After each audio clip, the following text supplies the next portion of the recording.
necessary to perform an abortion. There is a man who has served his country in the military and who knows what the call of duty is. There is a man who has a strong personal faith in Jesus Christ as his Savior. There is a man who leads a strong nuclear family and has been married to the same woman for 50 years.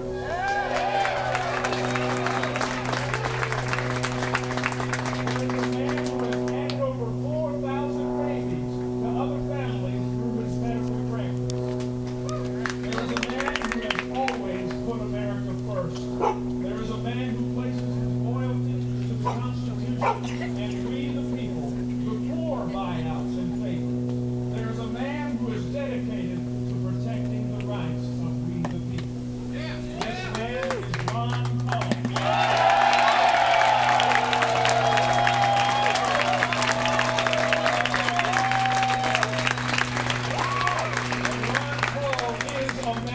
His word. My name is Ezra Kainer, and I am pleased to endorse fully the presidential candidacy of Congressman Ron Paul.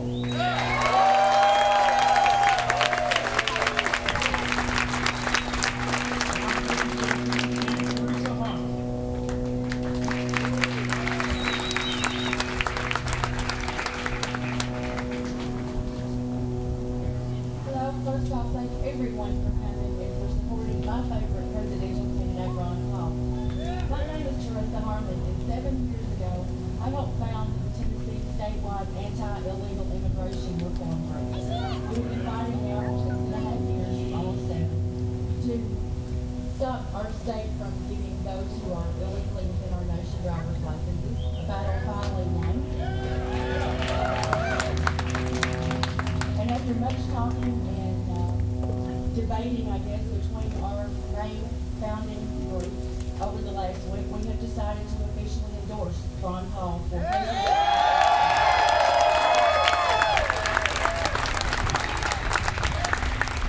Ron Paul has repeatedly introduced legislation in Congress to end the asinine birthright citizenship practice, where those of you who may not be familiar, anyone who can come from anywhere in the world and give birth to a child within our borders, we grant citizenship to that child, no matter whether they grow up in this country or whether they are taken back everywhere from the Middle East, South America, and places beyond.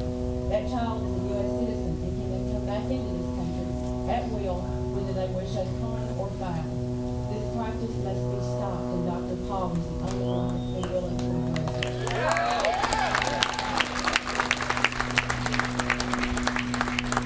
Dr. Paul also supports the sovereignty of these United States. He wants to withdraw the United States from organizations such as the United Nations, and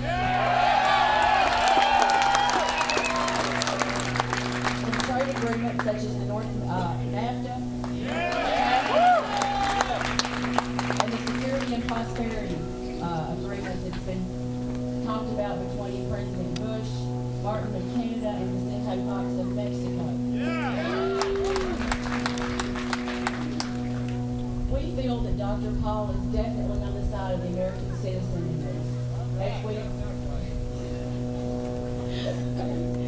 as it will lose bits and pieces of our sovereignty over time until the U.S. is no more.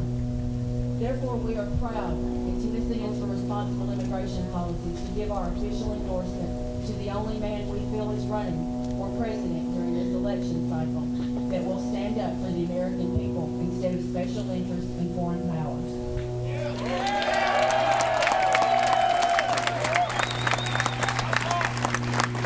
I'd now like to introduce to you Mr. Scott Benson. He is a former congressional candidate.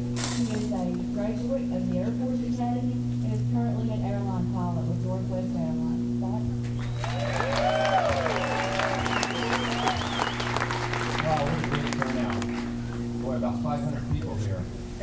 I bet you some of you are Democrats, maybe some Republicans, maybe some Libertarians, maybe some Independents, maybe some of you have never even voted before. But we're here for one reason, and one reason only. And that reason has been, and people have been doing this and rallying for this for thousands of years, the cause of human freedom.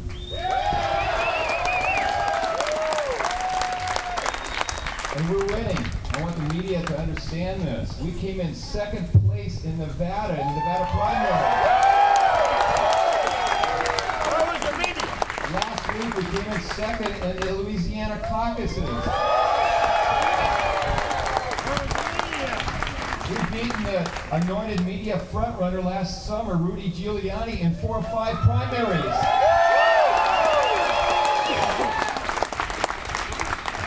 And it's only getting better. All right, let's talk about something here. All of you out there pay a lot in taxes. Well, one measure of how free a country's citizens are, or how much they pay in taxes. You work from January through July to pay your taxes. Half the fruits of your labor, 50% go to taxes. Let's think about this a minute. The Founding Fathers fought against King George of England, and they fought against a 3% total tax. You know, the Boston Tea Party? Well, we're paying 50%. You know, I think the Founding Fathers were better off than we were. They were better off under King George than we are under President George.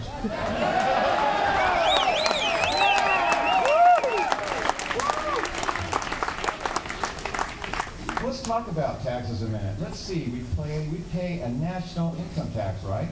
We pay Social Security taxes. We pay Medicare taxes. Oh, it gets better. We pay property taxes on your houses, right? We pay half the price of gasoline to gasoline taxes. Oh, we pay taxes on your tips, right? Oh, how about gift taxes?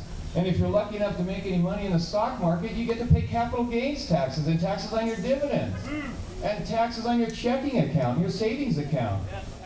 It goes on and on. And then you pay inflation taxes, yeah. And all that means is, gee, it costs 50 cents for an apple today, and tomorrow it costs $1 for the same apple. Oh, the government's not done yet. When you die, you pay a death tax. Well, at least when you're dead, they stop there. But for the people living, well, now you got 50%. But that doesn't even count regulations. Yeah, that's another 25% of your freedom. Oh, well, what about your personal liberties and freedoms? Oh, we're cutting it down to about 10% being free. Now we're about 10% free. So what do we want back? Our freedom! What do we want? Freedom! Louder, what do we want? Freedom! Who do we want?